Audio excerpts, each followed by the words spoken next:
আসসালামু আলাইকুম প্রিয় শিক্ষার্থী, আজকের এই পর্বে আমরা টাইপ 2 এর কোশ্চেন আলোচনা করব চতুর্দশ অধ্যায়ের। তো টাইপ 2 এর বিষয়টা হচ্ছে কি সামাজিক পরিবর্তনের উপাদান ও প্রভাব। তো দেখো 4 নম্বর কোশ্চেনটা কি বলতেছে, বাংলাদেশের মানুষের জীবন জীবিকার পরিবর্তনের প্রধান নিয়ামক কোনটি?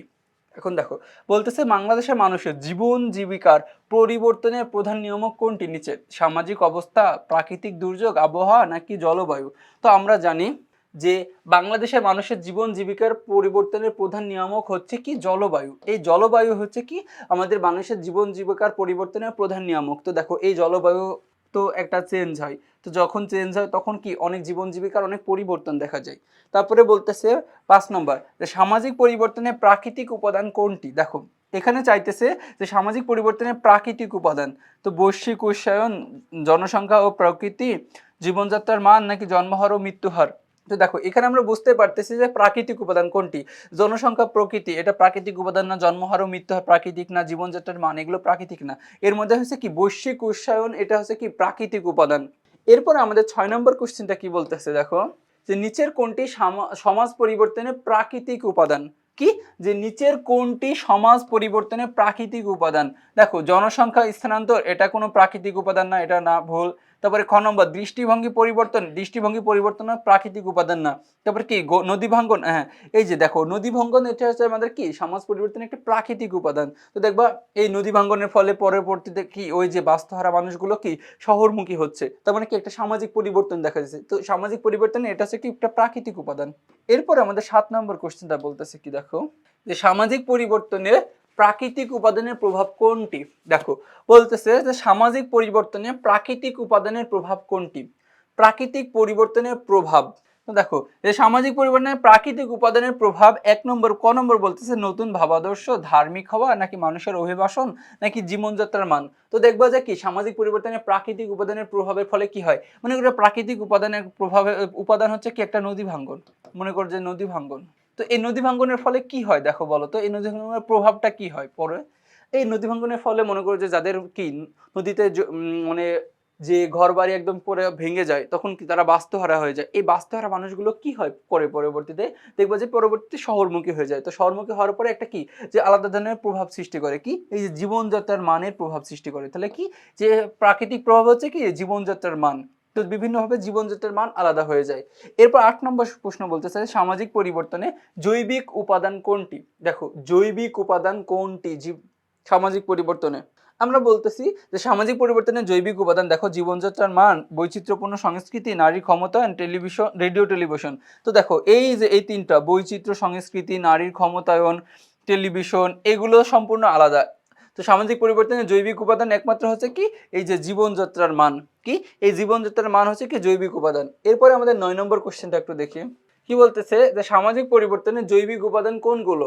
আচ্ছা দেখো সামাজিক পরিবর্তনের জৈবিক উপাদান কোনগুলো, এক হচ্ছে কি জনসংখ্যার ঘনত্ব জৈবিক উপাদান, 2 হচ্ছে কি জীবনযাত্রার মান, তারপরে 3 নম্বরটা কি দেখি, 3 নম্বরটা বলতেছে জনসংখ্যার প্রকৃতি। দেখো তারপর কি এখানে আমরা দেখতেছি তিনটা আনসার, কি 1 2 ও 3 মানে কি ঘ আনসার, ঠিক আছে। এরপরে আমাদের 10 নম্বর কোশ্চেনটা বলতেছে যে জনসংখ্যা বৃদ্ধি বা হ্রাস, স্থানান্তর অথবা ঘনত্বের পরিবর্তনে সামাজিক পরিবর্তনে কোন উপাদান ভূমিকা রাখে। যে ক নম্বর প্রাকৃতিক, সাংস্কৃতিক, জৈবিক নাকি শিক্ষা। তো দেখো বলতেছে জনসংখ্যা বৃদ্ধি বা হ্রাস বা স্থানান্তর অথবা ঘনত্বের পরিবর্তন এটা কোন পরিবর্তনের উপাদান ভূমিকা রাখে। আচ্ছা এটা তো কি প্রাকৃতিক ভাবে না, সাংস্কৃতিক না, শিক্ষা না, এটা হচ্ছে কি মূলত জৈবিক। দেখো তো জৈবিক ভাবে আমাদের কি জনসংখ্যা বৃদ্ধি হয়, তো এই জনসংখ্যা বৃদ্ধি বা পরিবর্তনের ভূমিকা রাখতেছে কোনটা, জৈবিক উপাদান। এরপরে আমাদের 11 নম্বর কোশ্চেনটা কি বলতেছে ভালো মতো দেখো, যে সামাজিক পরিবর্তনের সূচনা করে কোনটি। তো আমরা দেখলাম যে সামাজিক পরিবর্তনের সূচনা করে মূলত হচ্ছে কি সংস্কৃতি, এই সংস্কৃতি থেকে আমাদের সামাজিক পরিবর্তনের সূচনা হয়ে থাকে। এরপরে 12 নম্বর কোশ্চেনটা বলতেছে যে সুস্মিতা তার বান্ধবীকে নিয়ে দুর্গাপূজা দেখতে যায়, সুস্মিতার এই কাজ পরিবর্তনে কোন উপাদানকে মানে কি উপাদানকে নির্দেশ করতেছে। এটা জৈবিক না, যোগাযোগ না, প্রাকৃতিক না, এটা মূলত সাংস্কৃতিক একটা, কি এটা সাংস্কৃতিক উপাদানকে একটা নির্দেশ করতেছে। এরপরে আমাদের 13 নম্বর কোশ্চেনটা দেখি, বলতেছে যে সামাজিক পরিবর্তনের বিশেষ উপাদান কোনটি। দেখো আমরা জানি যে সামাজিক পরিবর্তনের বিশেষ উপাদান হচ্ছে সবচেয়ে কি শিক্ষা, এই শিক্ষাকে বলতেছে আমরা সামাজিক পরিবর্তনের বিশেষ উপাদান। এখানে সংস্কৃতি না, প্রযুক্তি না, যোগাযোগ না, এটা শিক্ষা হচ্ছে আমাদের সামাজিক পরিবর্তনের বিশেষ উপাদান।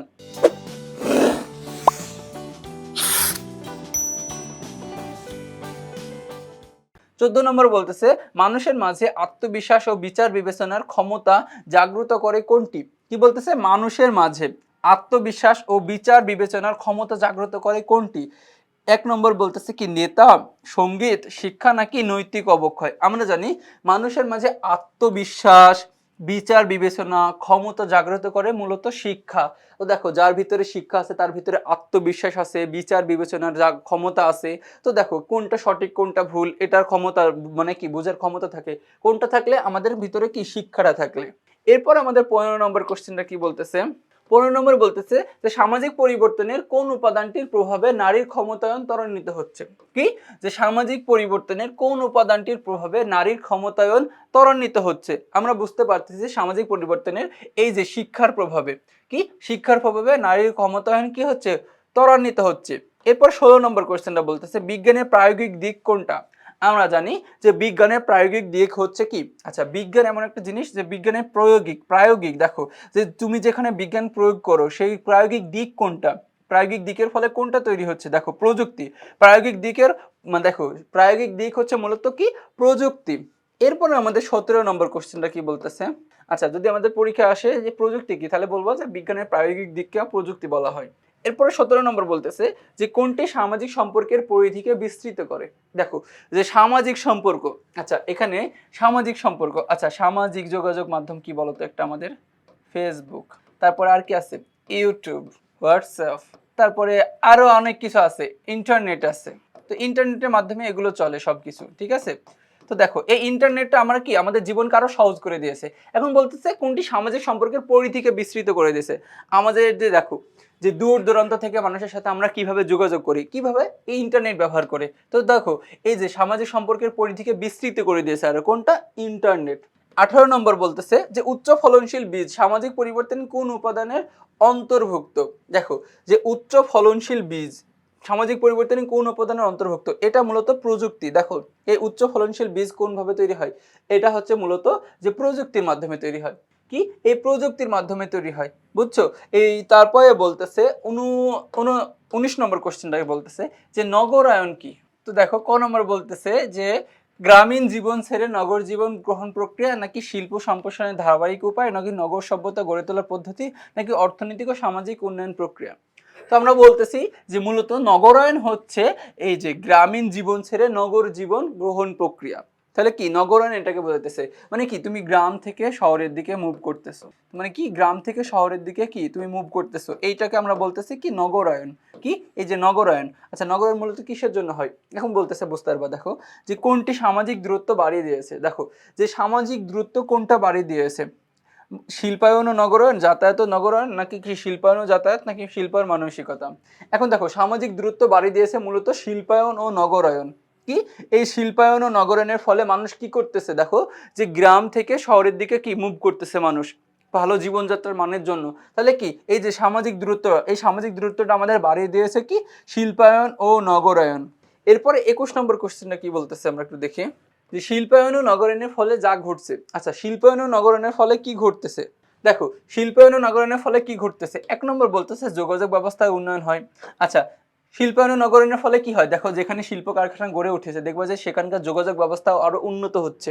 তারপরে কি যাতায়াত ব্যবস্থা উন্নয়ন হয়। তো অবশ্যই যাতায়াত ব্যবস্থা উন্নয়ন হয়, দেখবা যে যেখানে কি যেহেতু সেখানে শিল্প কারখানা গড়ে উঠবে তাহলে কি যাতায়াত ব্যবস্থা ভালো না হলে ভালো জিনিস মানে কি যাওয়া আসা করতে পারবে না। তারপরে কি ব্যক্তির জীবন দর্শনের পরিবর্তন হয়। এখন দেখো যেখানে তিনি শিল্পায়ন ও নগরায়নের জন্য মানুষ শহর থেকে গ্রাম থেকে শহরের দিকে যাচ্ছে, মানে কি অবশ্যই ব্যক্তির জীবন দর্শনের পরিবর্তন করার জন্য যাচ্ছে। তার মানে কি এখানে তিনটা হয়ে থাকে, তার মানে কি 1, 2 ও 3 আনসার।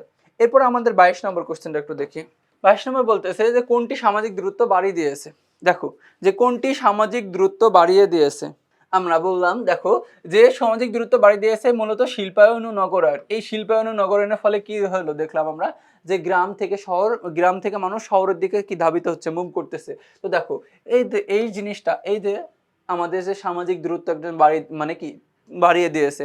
আমাদের গ্রামে সবার সাথে একসময় দেখা হতো, পরবর্তীতে তারা জীবনযাত্রার মান উন্নয়ন করার জন্য কি শহরে চলে আসতেছে। তো তাদের সাথে আমাদের কি একটা সামাজিক দূরত্ব সৃষ্টি হয়ে গেছে। তাহলে মূলত কিসের জন্য? এই শিল্পায়ন ও নগরায়নের ফলে। তো দেখো শহরে যেটা আছে গ্রামে সেটা নেই, অবশ্যই। তারপরে 23 নম্বর কোশ্চেনটা বলতেছে, বাংলাদেশে কিভাবে বেকারত্বের সংখ্যা কমিয়ে আনা যেতে পারে? আচ্ছা, কিভাবে বাংলাদেশে বেকারত্বের সংখ্যা কমিয়ে আনা যেতে পারে? ১ নম্বর শিক্ষা দান করে, ২ নম্বর জন্মহার কমিয়ে, নাকি খ নম্বর দ্রুত শিল্পায়নের মাধ্যমে, নাকি ঘ কৃষি সম্প্রসারণ করে? তো দেখুন, আমাদের খালি চোখে দেখলে মনে হবে ৪টার মাধ্যমেই আমরা কি বেকারত্বের সংখ্যা কমিয়ে আনতে পারি। কিন্তু বিষয়টা হচ্ছে কি, যে দেখো এই বেকারত্বের সংখ্যা আমরা বিভিন্নভাবে কমাতে পারি। এখন দ্রুত শিল্পায়নের মাধ্যমে। কিভাবে দ্রুত শিল্পায়নের মাধ্যমে আমরা কি বেকারত্ব কমিয়ে আনতে পারবো? তো এরই মাধ্যমে আমরা কি এই মানে কি এই যে টাইপ 2 এর সকল কোশ্চেন আলোচনা করে ফেললাম। পরবর্তীতে তোমাদের সাথে আবার দেখা হবে। ততক্ষণ পর্যন্ত তোমরা সুস্থ থেকো, ভালো থেকো। আসসালামু আলাইকুম।